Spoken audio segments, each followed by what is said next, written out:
dashing through the snow in a one-horse open sleigh.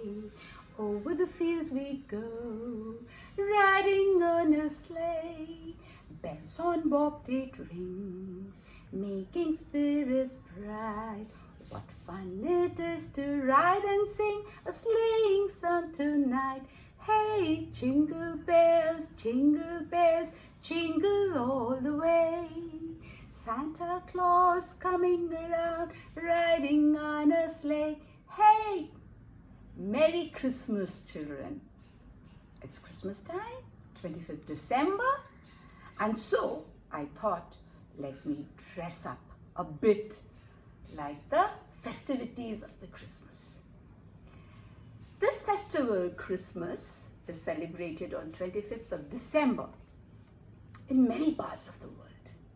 So I thought, why not we also read a story about Christmas and why is it celebrated. So children, welcome, a warm welcome to all of you on the channel Ammu&You, where we listen to fun stories every week. Ammu gets interesting stories for you. And you know what are you supposed to do? If you like the story, you will tell your parents to like, share, subscribe, hit the bell icon, and help Ammu&You grow fatter and fatter and fatter by the day. So here we start with the story of Christmas by Enid Blyton. You know, long times ago. How many years ago? Almost 2,000 years ago. In a place called Nazareth, in Palestine, there lived a young, beautiful girl named Mary. She was a very innocent girl. One day, while she was working in her house, suddenly she was surprised to see a sound coming from somewhere. She looked here, there, and up, and she saw an angel. Look at this angel here, who was peeping out of the sky and telling her, "Hail Mary, hail, I have got great news for you. I have come here to tell you that you will give birth to the Son of God himself." And saying this with a big smile, the angel disappeared. Now the little Mary heard the news and she was thinking what to make out of it. But she herself had seen the angel and so she believed in the news. After some years, she grew up into a young woman rather, and got married to Joseph, a village boy from the same village. He was a carpenter. Both of them set up their house in the village, and Mary was a very good housewife, doing all the jobs at home, while Joseph would keep working the whole day as a carpenter. Mary was very happy. Why? Because she knew that soon she was going to give birth to the Son of God himself. So the summers went by, the autumn went by, and the winters were just about to come, and Mary knew that her baby also was to come in the winters. Joseph was taking very good care of her. One day, some men came down, and what did they do? They put up a big notice saying that everyone had to go back to their hometowns to pay the taxes of the land. That meant that Joseph and Mary had to go back to Bethlehem, because that was where from their families came. Now Mary said, "Joseph, How are we going to travel so far? It will take 3 or 4 days on foot. I will not be able to travel so far. So Joseph said, don't worry, wife. I will take care of you. You need not walk. You will ride on a donkey, and I will take you with utmost care. But we need to go to Bethlehem to pay the taxes. And so Mary and Joseph set on for Bethlehem. There were many people also around who were also traveling to Bethlehem because that was their hometown too. They kept walking, and seeing so many people, Mary got worried. She said, dear husband, what if we don't find any room to stay at Bethlehem? What will we do? I am already tired. So they were about to reach Bethlehem, and Joseph said, don't worry, we'll find a room in some inn and live there. You just don't worry. So they reached Bethlehem, and sure, Mary's apprehensions came true. There was not a single room to be found anywhere. So Joseph reached an inn and requested the innkeeper to give them a room. The innkeeper said, sorry, there isn't a single room anywhere, not only in this inn, but you won't find it anywhere at Bethlehem. All of them have been taken away by all the travelers who have come. Now Joseph said, please look at my wife. She needs rest immediately. Do something and help us. So the innkeeper was a kind man. He took up his lantern and looked at Mary and saw that she was carrying a baby in her tummy, and she looked very tired. So he said, seeing your wife in this condition, all I can offer you is a cave behind the inn. There my oxen stay. So I can have that cleaned up for you, and I can put fresh, clean straw for you, and you and your wife can rest there. They did not have any other option, and so they agreed to that. Mary and Joseph went behind the inn at the side of the hillside and entered that cave. There were so many oxen there who stared at them with round eyes. The doves fluttered and the birds chirped, looking at them. It was night and everyone was resting. And who are these people who have come here? The donkey also felt relieved to get a place to rest. The help of the innkeeper had cleaned the place and had laid fresh straw for them to rest. Now Mary rested there, and Joseph brought her hot milk to drink and hung his jacket to shut the wind coming from the door. Mary felt rested and relieved, and she felt nice warmth coming out of all the oxen around. She lay there and rested. Now that night, Jesus was born. A baby boy was born to her. She held him and she looked at him, and she knew that this was the Son of God. Joseph and Mary were thrilled to hold the Son of God, who, according to the angel, was supposed to be the greatest teacher in the world. Now Mary said, "Dear husband, get me the clothes that I have got for my child." She was carrying everything. And Joseph took out the clothes that Mary had kept for the little baby. And Mary very lovingly wrapped the child in those clothes in the linen that Joseph gave. They were called the swaddling clothes. The swaddling clothes were the clothes that were first worn by the new baby. After doing this, Mary said, "Dear husband, Where will our baby sleep? There isn't a cradle around.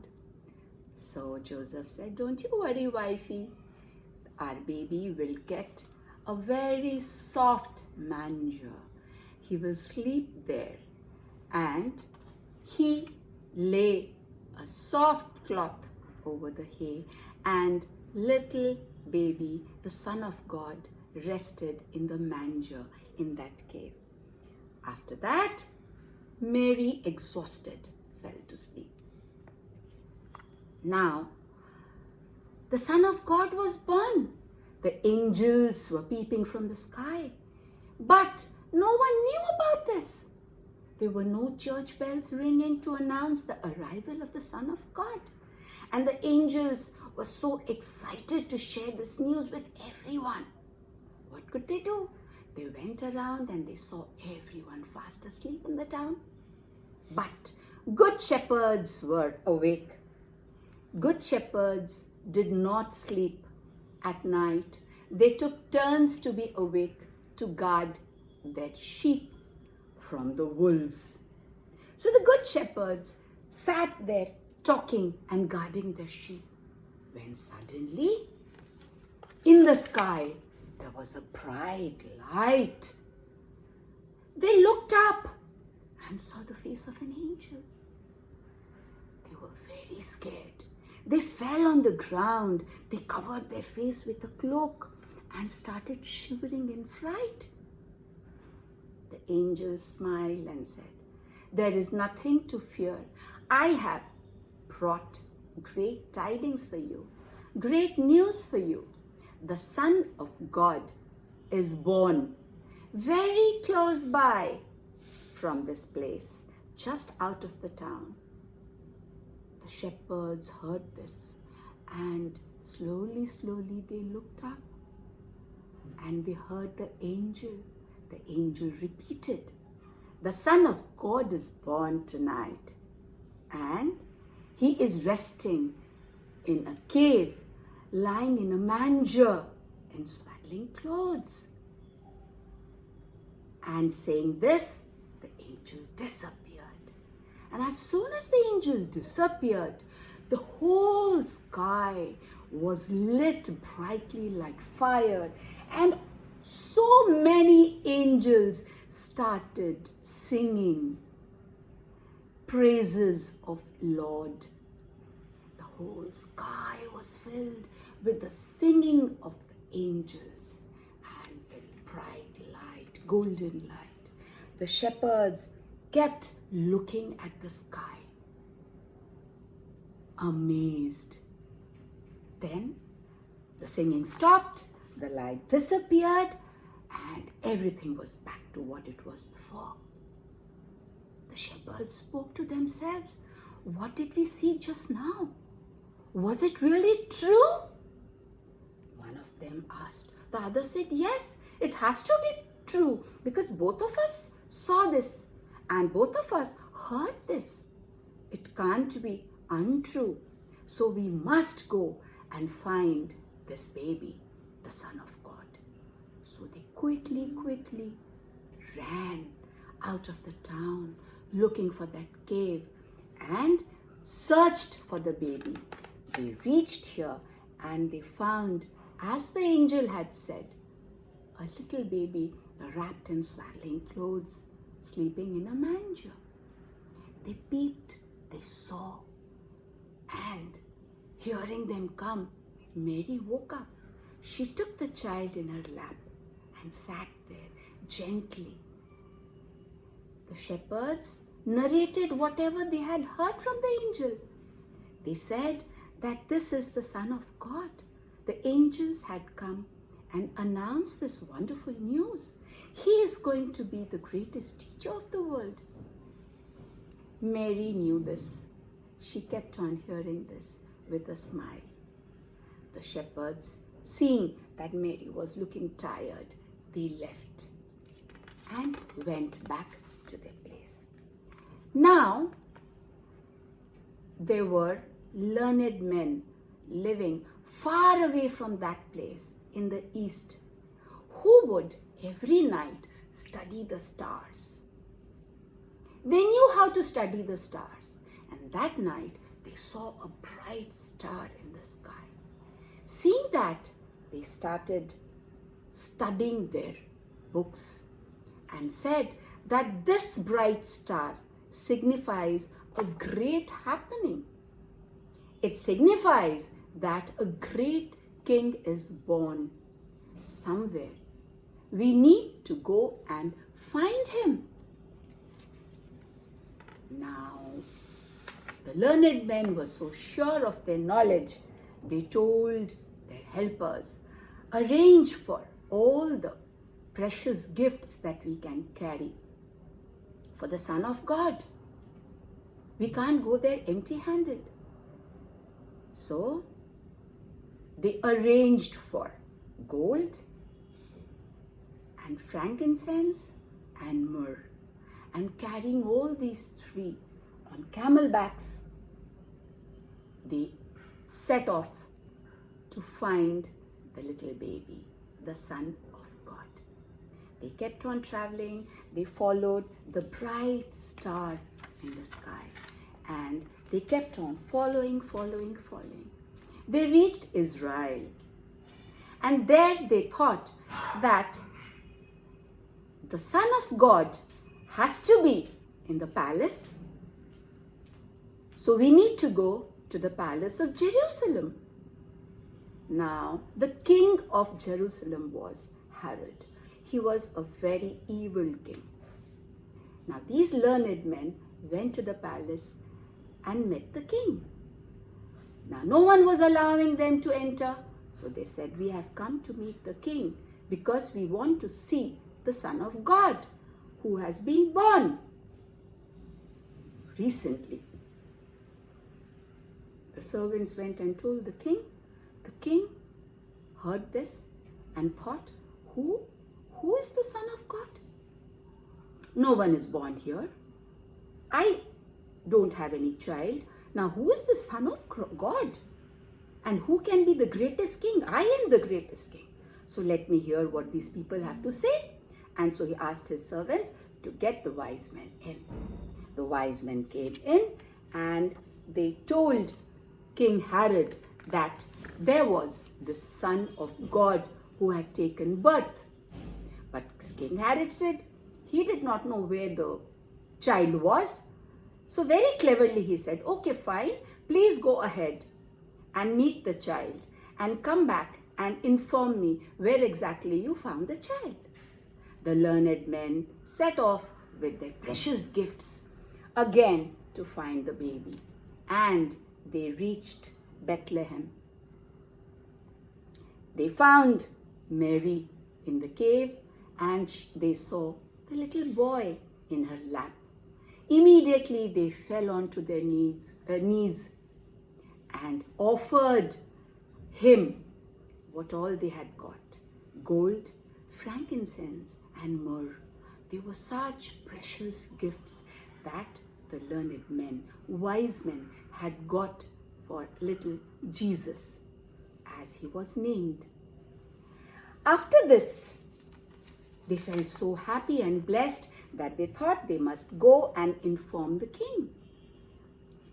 They were about to set off for the palace of King Herod when suddenly they heard an announcement from the sky that King Herod is evil. Do not tell him where little Jesus is, or he will kill him. Hearing this, the three men just turned their camels to the opposite direction and went away without meeting King Herod. King Herod waited for those men to come, but there was no sign of them. He immediately told his soldiers, go, find the newborn child, and any child who is below 2 years, kill them. I don't want any child below 2 years of age living in my town, in my kingdom. I am the greatest of all the kings. And his cruel soldiers went around killing the little babies. The mothers screamed, the mothers howled, but no one could do anything. Now, just before this happened, Mary and Joseph were sleeping. And at night, an angel came into the dream and told Joseph, "Arise, take your little child and set off away, far away from Jerusalem. Otherwise, the evil king will come and kill your baby." So they had, at night only, set out, and they traveled afar till they reached Egypt. And so little Jesus was saved. From that day, children, the birth of Jesus, the day he was born, the 25th of December, is celebrated as Jesus' birthday, and we call it Christmas. And people all around the world, many people, they celebrate this day with great joy and merriment. They decorate the Christmas tree, they have gifts, and they believe that Santa Claus comes with this big bag of gifts for all the kids in the world, spreading joy and happiness. How was the story? Liked it? I'm sure you loved it, because I love narrating the story. So children, Christmas is just round the corner. Enjoy, spread joy, and be happy. Don't forget to like, share, and subscribe the video. I will come again next week with another fun story for you. So till then, Merry Christmas. Jingle bells, jingle all the way. Right, children? Love from Ammu&You. Thank you.